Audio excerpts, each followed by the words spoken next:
Blue light blocking glasses have blown up in the health and wellness arena. Do they work? Are they worth it? Or are they just another trendy accessory? Welcome to the Brain Podcast, where we blend medical insights with behavior design principles to empower you in creating brain healthy habits. We aim to demystify brain health, enhance focus, and reduce the risk of dementia. Join us as we unlock the secrets of the brain, all backed by science and fueled by behavior design. Hi, I'm Dr. Shabnam Das-Kar. I'm a functional medicine doctor, a certified tiny habits coach, and I teach people to improve their focus, get rid of brain fog, and reduce their risk for dementia. And I'm Andrea. I'm a behavior design consultant, professional speaker, and I work with organizations to harness the power of high performance habits to increase engagement, resilience, and well-being. And today we're excited because we're joined by Glen Lubbert, the founder of Stamina Lab, which helps individuals improve energy, focus, and resilience through data-informed sleep and health coaching. Before that, Glen founded an award-winning multi-million-dollar tech incubator in the health and medical industry. He's now a certified sleep and behavior design expert, trained in mindfulness, nervous system management, and Tiny Habits and Thrive Global, and works in the Tiny Habits and Thrive Global methodologies. Glen is our colleague in the Tiny Habits community, and we're thrilled to welcome him. Welcome, Glen. Welcome. Thank you so much. Thank you for having me. We're so excited. So let's just dive in because that's what we do. Tell us, what is blue light and why are we so concerned about it?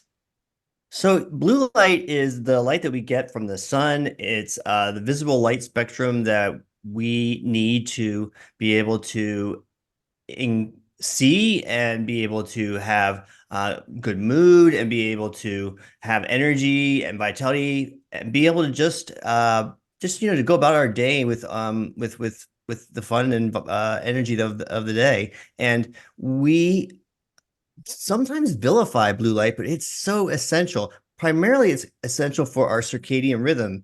It's that the regulation of our body of being able to wake and sleep throughout the day, and which functions all of the organs in our body. Every cell in our body is based on the circadian rhythm, and that comes from blue light. So we get really vilified about, oh, no blue light or reduced blue light, but really it's so essential and we really need it. And we were talking before this, and Shabnam, you were saying you fell into a little bit of a trap with blue light because you were blocking the blue light, but... Yeah, so Glen, I should actually thank you for helping me improve my sleep, and you didn't even know it. So because I was researching for our podcast together, and I was reading about blue light, and I've been having some sleep challenges for of late. And I thought nothing much has changed really. I mean, I'm trained in CBTI, and I said I should be able to fix my sleep. Suddenly it hit me. I've been having problem with my glasses. So I have two pairs. One is for, computer work, which has blue light blocking, and my other pair, which is a progressive, which I'm supposed to wear all the time. Now, this particular, place, they were having a lot of challenges. First, they didn't have the lens. So this has been going on for about 2 months, that I have been wearing my blue light blocking glasses all the time. Oh, So, Glenn, when you talked about my circadian rhythm, here was my circadian rhythm completely disrupted. And I'm like, and what is going on? So you can imagine, I mean, sometimes some things that we don't even, consider. And here it was. And here's a great example of how accidentally you filtered too much blue light. And this is what you were saying, Glenn, right? We vilify it. We shouldn't have any blue light. Blue light is bad, right? But we do need some of it. And then just to clarify, the circadian rhythm for all of you listeners is what our sleep-wake cycle. So, if you're up late, can't get up in the morning, however that flows for you, whether you're energized or not, whether you're up at 3 a.m, that's all part of your circadian rhythm. So talk to us a little bit more about a healthy amount of blue light, or when we want. Yeah, in fact, most people don't get enough blue light, quite honestly. And that's really what's interesting, is that in the morning, we want to get as much blue light as possible, because that starts that clock. It says, okay, in 14 to 16 hours later, I'm going to start feeling sleepy with the melatonin that helps us fall asleep is going to start being produced. And that 14 to 16 hours starts whenever you get that first bit of blue light. So getting that light by going outside ideally or through a big window that you can view it through. But even through the window, you get a much more diffused amount of blue light. So that's not even really enough to kickstart that clock. And so if you imagine the sequence where you get up in the morning, you get some light from your window, but you don't leave the house, or you do leave the house, you go into your car and you drive to your office and you get out of your car and go into the office. Again, you have the glass from the car that's filtering it. You have the glass in the office, and you just never get any blue light that really can kickstart that clock. So your circadian rhythm is just a little bit confused all the time. Do And you have so, cameras inside my house, Glenn? You're describing my life, except for the office part. right. So yeah, so basically, it's diffuse all the time, and what happens? And so they never get the enough blue light to get that circadian clock on the correct schedule for them. And so they then have sleep challenges. They also have hunger challenges, metabolism challenges. I mean, they have exercise, energy challenges. So all of these things are happening because of the circadian clock, and it all starts with getting enough blue light. And in fact, uh, I don't even wear my sunglasses anymore because if I'm not getting enough blue light in general, and you go outside and you put sunglasses on, this is a dirty little secret the sunglass industry doesn't want you to know, is that you actually don't need the sunglasses. Now, if it's glaring and drying or hurting your eyes, yeah, you want to have your sunglasses on. But for the most part, we're not getting enough blue light during the day, so the sunglasses are not really needed. So, So Glenn, you brought up something very interesting about sunglasses. So, I'm nearly 60 years old, and I thought exactly the way you are saying. I don't get enough daylight exposure, and particularly I'm in Alberta during winter. I don't go out when it's like minus 30. So, I thought I could do without my sunglasses for a while, and until I go for my eye checkup, and the optometrist tells me, you have the beginnings of cataract. And I said, I don't have diabetes. I'm not on steroids. What is this? Are you wearing your sunglasses regularly? I said, no, I wasn't. Oh, interesting. Yeah, Yeah, it's so individual, right? yeah, I think definitely. too, a lot of it is the direct glare factor, right? What I Correct. Yeah, heard you say, again, it's Yeah. like you're if not you're advocating squinting, that no one should go outside and look directly into the sun, or if you're squinting, or if there's yeah, a great glare. But in the diffuse light of most, except the Southern California days, you're going to be okay and get a little more blue light. yeah. If you're squinting, if if you don't want lines around your eyes, that's also a good reason to wear it. Or if you just wanted to look cool, the sunglasses are still useful in that case. Yeah, but like I said, I think just the overall message is we need to get more blue light in the morning, especially in the morning, to kickstart that clock.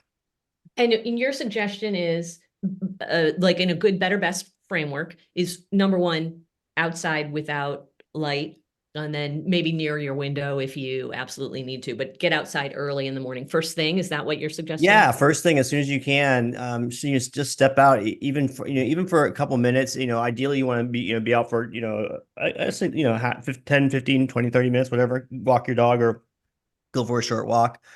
That's ideal because that again gives you enough blue light to start that clock, and then everything else in your body, all the it's not just a sleep wake cycle, it's all the cycles in your body are started in a way that the body sees every time as consistent. Excellent. So now let's talk about blue light blocking glasses, and maybe talk to us about what they are, maybe how people, started using them, and then we'll move into, um, you know, how you suggest what you Yeah, suggest. so blue light blocking glasses or blue light glasses that diffuse the blue light.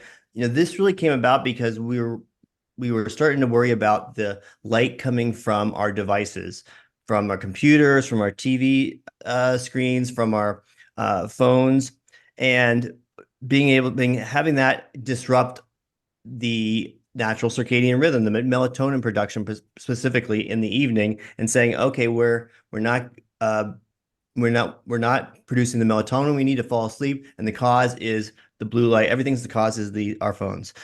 So the solution is to block them out with blue light blocking glasses. So everybody should be wearing these glasses. And that there was a study that was done that there was a correlation to say that the blue light from these devices was causing us to reduce melatonin. But recent research, which really drilled down on it, showed that there was very little causation between the amount of blue light that comes from our devices and our reduction in melatonin production. So that really set off, okay, well, now do I not need these glasses? Why did I buy these glasses? I have a pair in my hand right now. I got at Roca that I like. They look nice. And so, okay, now do I just get rid of these? Like get rid of my sunglasses? That became the question of the day now, because there's not enough blue light coming from the devices. And Yeah, so, and actually, I'm sorry, Andrea. Glenn, you drew my attention to that research by Dr. Michael Gradisar. And it's like sometimes we consider some things as, oh, this is the truth. Blue light blocking glasses are preventing me from falling asleep. And then that whole feeling of guilt because I have to work into the night and all those Correct. things. But can you tell us a little bit more about what Dr. Gradisar's research showed us, and then what got you interested in that? Well, his research shows that there's a near zero relationship between sleep and looking at our devices and watching TV. And in fact, if you're watching if TV for something that's calming and relaxing, it's actually is beneficial for you to help fall asleep. It's part of the wind down process. And I think what you just said, something about you feeling guilty because you're looking at your device in the evening, that's actually more detrimental to your ability to fall asleep than actually the blue light is, because you start getting into that mental part of, oh, I'm not doing this right, and I feel guilty about it, which then brings up all those feelings. And the research showed that it's not really the device that is causing it. It's what you're watching on the device that is Mhm. going to bother your ability to fall asleep. And it's just the same thing like with the guilt. It's, are you looking at something that's triggering for you? Maybe it's a work or news item or something that is gets you anxious and increases the activation part of your nervous system, sympathetic part of your nervous system. That's more detrimental to you than the blue light. And even they did a study with the college kids where they even had them play violent video games, but for Yeah, them that's it's calm. It was calming. So it wasn't the violent video games, because it was calming for them to relax that way, because it was unwinding from the stresses of the day, and this was their unwinding part of it. And so you would think, oh, I'm playing Call of Duty and I'm killing everybody. That would be something that would trigger you with the screen lights coming on, but no, that's their wind down, calming uh, part of their day. So it depends on what information or what content you're looking for. Is it calming you and putting you in that parasympathetic nervous state that helps with their wind down, or is it activating you and putting you in that sympathetic state? Far more powerful than for impacting your sleep than the blue light. Yeah, and you brought up something very interesting, Glenn, about teenagers and young people staying up late into the night. Now, we've been talking about the circadian rhythm for a while, and I think we have a podcast episode on that. So the young people, their circadian rhythm is quite different from older people. And multiple studies have shown that if school started later, and Andrea, you have two boys, I know, and yeah, school started later, it would actually improve their academic performance.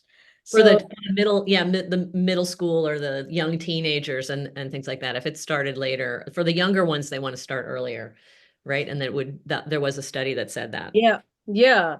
So, so Glenn, from that research, what I got is number one is the research was done in younger people. So the thing is, in medical research, we say that what is studied in, let us say, in the 17 to 45-year age group is applicable to that age group. We cannot kind of, take a leap and say, okay, the same thing applies to older people, because there are studies which have shown that, melatonin secretion is affected by the blue light exposure. And how much is, again, what happens in a research setting and how we can apply it to our day-to-day life, because testing for melatonin in like a lab test, it's not that simple. It's a saliva test to be done 4 times in the day, one sample to be collected in the middle of the night. I have never done that test myself.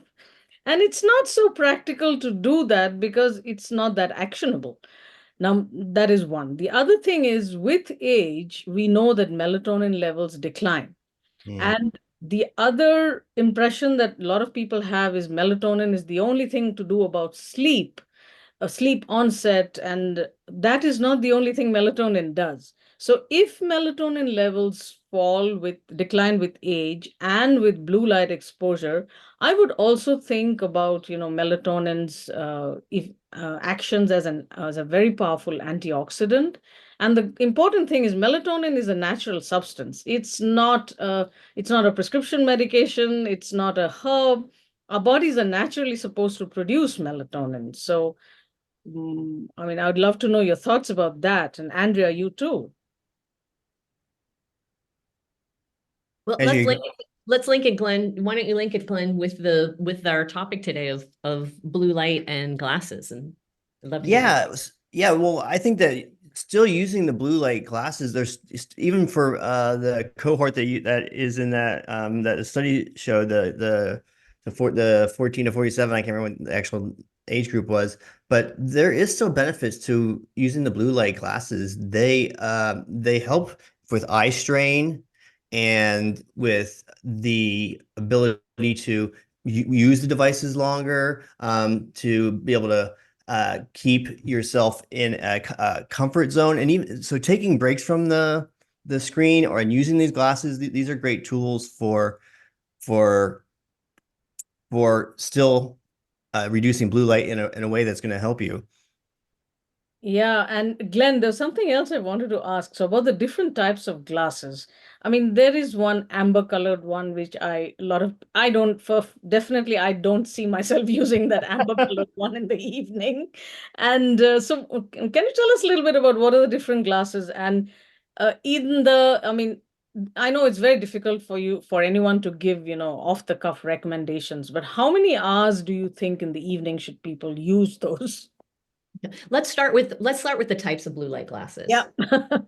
Yeah, so there's very different types of blue light glasses, and so they're the ones that here's it always comes down to this. It's the one that you will wear. Yeah. Yes. Yeah. I don't see myself wearing those amber ones. So it could be the amber orange type of glasses, and they could be more effective. But if you don't wear them, then it doesn't matter how much more effective it is. So finding the one that looks good, that makes you feel good, that you'll actually wear, I think goes a lot longer in your benefits than trying to determine which one will be the optimal for most people will be the optimal. There's obviously people that are optimizers that are going to want to choose the ones that are the amber, the orange ones. Because we're with those ones, we're trying to replicate what type of light you want to have in the evening. And this goes beyond the glasses in general, but how do you want to have light in the evening? And getting into that more orange spectrum of light is what will help you with the wind down, the signal to the brain. Think about the sunset, the colors of the sunset as they come down. That's a great way to say, oh, what colors do I want to have in the evening? Because if you look at sunsets, that's signaling to the brain, oh, the sun is going down. That means we need to start preparing for our evening and our wind down. So that type of light is what we're trying to replicate. Whether in the morning we want the blue light because it's like the sun coming up in the morning, and so that's how they do the glasses around that same type of light spectrum. So let's walk through like a typical day. We like to make it really, really practical. And I want to have you walk through a typical day so that people know what actions they need to take. Like if I'm going through my day, like when am I wearing them? When am I not wearing them? And again, this is a good, better, best. Get yourself to do what you can do. This is not a prescription. But what does it look like IRL, Glenn? Well, I think if you're not wearing them and you're sleeping fine, then you're good to go. And I think Wonderful. that's the first thing. And it's not testing your melatonin levels. It's like how do you feel? Are you sleeping fine? Or do you have that energy in the morning? Then this is not something to optimize or even stress about. If you do want to look at it like the time of day when you start to get eye fatigue or brain fatigue, that's a good measure of when you might want to put on some blue light glasses if you're staring at your screen all day. Definitely in the morning, like we already said, get out in the morning without any glasses, kickstart that circadian rhythm, start the clock. Probably afternoon, might want to consider the blue light glasses to help with eye strain. And then in the evening, if it's affecting your sleep, then perhaps you're wearing them while you're watching TV to or looking at your devices in the evening for reading or something. Excellent. Dr. Shalom, I'd be curious what you think about your day. Oh How no, you I agree with what you're saying. So as we always talk about, and everyone is different. It's a very personalized thing. And the other wonderful thing is, this is not a prescription medication with potentially toxic effects. Like I would suggest if someone asked me, what do you think I should do? I said, try them out. If you feel they are helping you, definitely go for it. If you feel they are not helping you, give them a good enough trial, like not just 1 week, you know, and forget about melatonin levels and measuring it in dried urine and this and that and, all those things. But I know there are some people who like to know the numbers and things like that. But I don't think anyone has really tested that to see whether wearing the glasses, improving melatonin has improved sleep, because sleep is so many different things. So yeah, definitely. And Glenn, you mentioned about people watching TV and feeling okay, they shouldn't be watching. I had patients telling me, but doctor, I fall asleep when I'm watching TV at night, and you're telling me I should not be doing that. you know? Yeah. Exactly. There's a show that if I'm wanting to fall asleep, there's a show I watch. I'm gonna embarrass myself. I don't tell you what it is, but it's your brain can focus somewhat on the show and not on the thinking that could possibly go in your head that then helps you fall asleep because you're not ruminating about something. And the show I watch, oh my goodness, it's so I'm chomping at the bit here. I really want to hear it, Glenn. Oh my God. All right. So it's the show is called it's Ancient Aliens. Ah! And because I can turn that on, it doesn't matter what they say as nonsense. So I don't have to pay that much attention to it. And they play this hypnotic sound music throughout the whole episode. So it serves the function of my brain somewhat listening, so I'm not having to think about something else. And then and the sounds, the sound is actually it's I say it's hypnotic, but it's designed particularly for that, so that way it falls in that spectrum, so that you are in that state, which is similar to trying to get you into the liminal state between sleep and wake. It's trying to artificially do that so you buy into whatever they're talking about. Yeah, there you go. So it's designed that way too. So it kind of does a couple different things. So It's now a perfect sleep aid. Now we have a new sleep aid, Glenn. Watch TV. Oh my Well, God, I'm turning red right now because I just said that. you know what, Glenn, we've shared so many things like that. I appreciate that. And I come from a family of TV sleepers, is what I call them. My Yeah. mom is, and I only wish my mom would watch something as innocuous as Ancient Aliens while she's to be honest, like but it's like I kind of call it cognitive chewing gum, right? It's your brain, Oh, this wow. cognitive chewing gum, where it's just enough, it's like a sweet spot. It's like a sweet spot so that your nervous system can relax. Now, not everybody needs to do this, but I think there's a genre of human being that's like a TV sleeper, where our brains just need a little cognitive chewing gum so that that part of the brain that might ruminate, that might think, that might be writing our next podcast outline or our next book or solving some future problem can relax. So we've diverged a little bit from blue light here, but this is how we roll.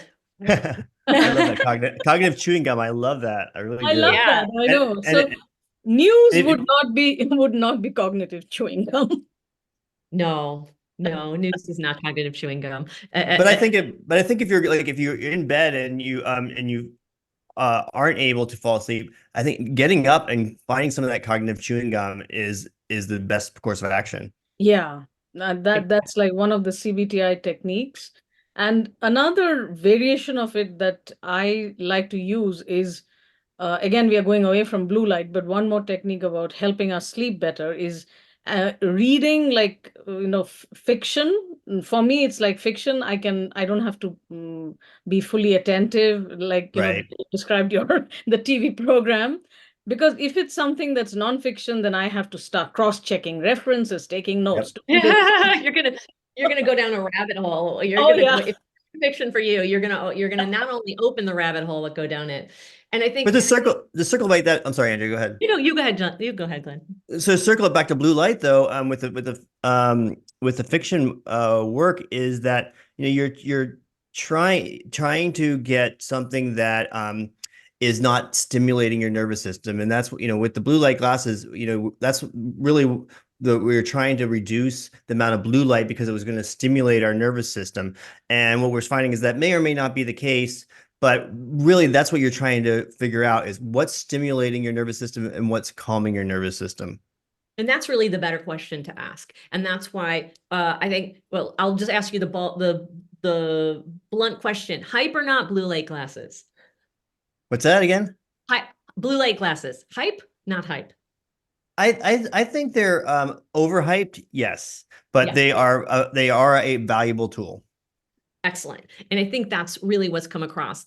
And I really want to highlight what you said. If you're sleeping fine, if you're waking up refreshed, if you go to, when you lay down, you go to sleep within a reasonable period of time, you're not waking up at night, don't worry about all this, right? If you are having some trouble, you might want to look at getting out in the morning to get some of the natural light, putting on some blue light glasses when you feel some eye strain, and maybe some amber ones in the evening. But most importantly is do what you can do, right?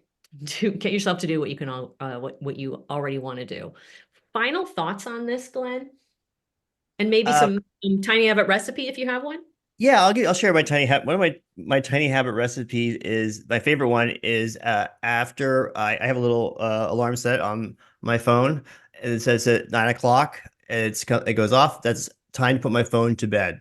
And so I know there's too much stuff that stimulates me on the phone, so I put it to bed at 9 o'clock. And so maybe I'm reducing my blue light or not, but really it's more about I don't want to have any new messages coming up, alerts and whatnot. So my favorite recipe is to put my phone to bed at 9 o'clock. Or when my alarm. And you can make it anytime you want, but basically an hour before I go to bed. Yeah, so you start your wind down process. So everyone can try that out. And Glenn, where can people find you? You can find me at glenlubbert.com or Glen Lubbert on any of the social medias. And my company where we do sleep coaching is staminalab.io. Excellent. Thank you so much for joining us and sharing your valuable information and your dirty little secret. We appreciate you being real with us. We'll have Glenn's information in the show notes. Thanks to all our listeners. You can find all the podcasts at drkarmd.com/podcast. That's drkarmd.com/podcast. Cheers, everyone. Thank you. Thank you, Glenn, for joining us. Thank you. Bye, everybody.